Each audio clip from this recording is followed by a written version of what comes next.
grew up a KU basketball fan. You have a lot of family that are KU basketball fans. What does the streak mean to you even before you got here?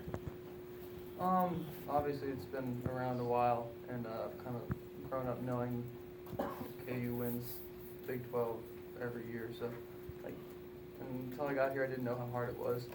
I didn't realize like all the stuff that gone into it, and it's hard. I mean, this is a tough league, and every team here's got a chance to win every game they play. So, it's been awesome getting to know how challenging it is. What grade were you in 04, 05 when they got their first one? Were you a fan back then?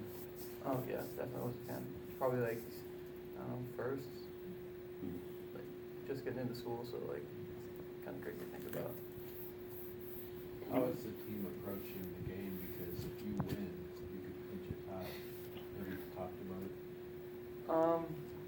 It's certainly gone through our minds. I mean, we've said stuff about it, but this kind of thing for us is like that's what is expected. We gotta win games, and win games you're supposed to win. So.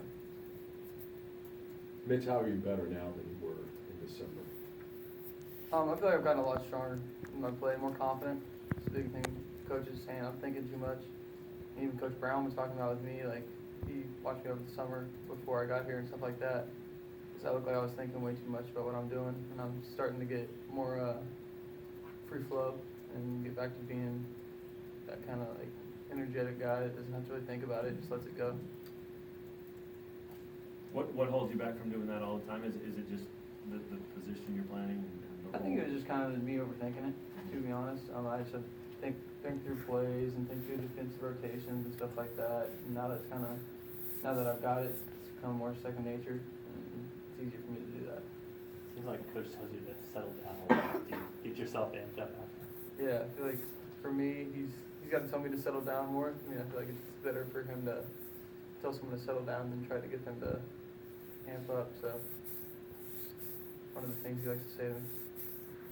You just have a couple games left in this building with Frank and Landon. What do you think you'll remember about those guys, throughout your career and what they did for you this year for this team? With Frank and Landon and how hard they work. Those guys are workhorses, and they're always willing to do the little things. And Frank does so much for this team that you guys do see, and he does so much for us that you guys don't see. Same with Landon. I mean, learning from him, like just being humble, rebounding the heck out of the ball, and defending the other team's best big every time. So those guys have been incredible inspirations for me. Do you see, in this era, right, one and done guys all over the place and that kind of thing, guys leaving early, have you enjoyed seeing firsthand the value of what seniors like that can bring to a team and to a freshman like yourself? Yeah, I obviously see myself as kind of being one of those Frank and Landon guys that stays here the entire time, and I find some inspiration in that. Like they're willing to pay their dues, especially with Landon. Like I'm kind of in the same position he was. Like got to pay his dues before he gets his time to shine, and obviously he's shining right now. Right. I think you think it makes Josh a good shot blocker for his size. Second jump, like he can jump and try to block you, and you can head fake, and he can hit the ground again and go up as soon as he hits the ground. His speed, I don't know, that one dunk he had against Baylor on that big guy. He was so quick, like we were talking about it in the locker room, like he was off the ground before you knew it, before the big guy had a chance to even block it. You see that in practice too. Oh yeah, you see it a lot.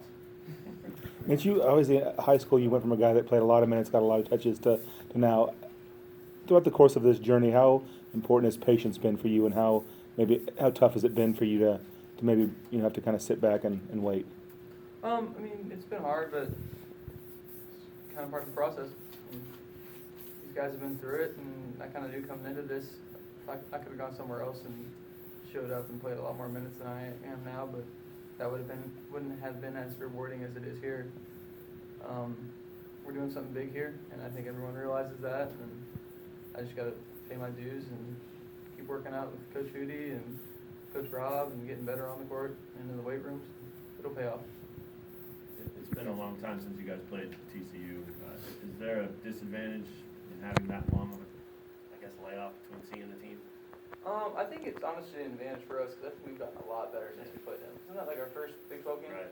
So we played a lot of games. We've had a lot of close games. We've come together a ton as a team. much closer now, and I feel like that's going to be helpful for us. Did you get to visit with Collison? Oh, yeah, I talked to him probably about 5 minutes. We just talked about how I'm from Kansas City and how like he succeeds in the NBA when he might not have as much talent as other guys, but he does his work. He puts in that work, and I just kind of took away from that I need to be that guy, put in my work my butt off every time, and good things will happen. All right, Mitch, thank you.